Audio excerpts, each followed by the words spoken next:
আসসালামাইকুম। আজকে আপনাদের দেখাবো পেঁয়াজ আর কাঁচামরিচ দিয়ে সবুজ কাঁকরোল ভাজি। কাঁকরোলগুলো আমি ধুয়ে নিলাম, চিকন করে পলে ধুয়ে নিলাম। এখন দিয়ে দিব এটাতে লবণ। কাঁকরোলগুলোকে একটু চিনি আর লবণ দিয়ে ভালো করে কাঁকরোলগুলো মেখে নিব। এতে করে যে তিতাটা লাগে সেটাও থাকবে না, কাঁকরোল ভাজিটা সবুজ থাকবে। কড়াইতে দিয়ে দিব পরিমাণ মতো তেল। প্রথমে শুকনো মরিচটা আমি ভেজে নিব। মরিচটা আমার ভাজা হয়ে গেছে, এখন দিয়ে দেবো পেঁয়াজ। এখন দিয়ে দিলাম পেঁয়াজ কুচি। পেঁয়াজ কুচি এর সাথে ভেজে নিলাম। পেঁয়াজের সাথে একটু পাঁচফোড়নের গুঁড়া দিয়ে দিলাম। দিয়ে এখন সবগুলো ভালো করে ভেজে নিলাম। পেঁয়াজটা আমি বাদামি কালার করে নিব। পেঁয়াজটি ভেজে হালকা বাদামি কালার করে নিলাম।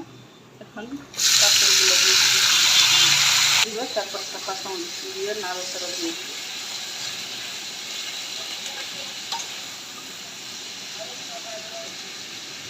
ঢাকনা দিয়ে রেখে দিই। এখন ভাজিটা ঢাকনা খুলে নাড়াচাড়া দিয়ে দিব।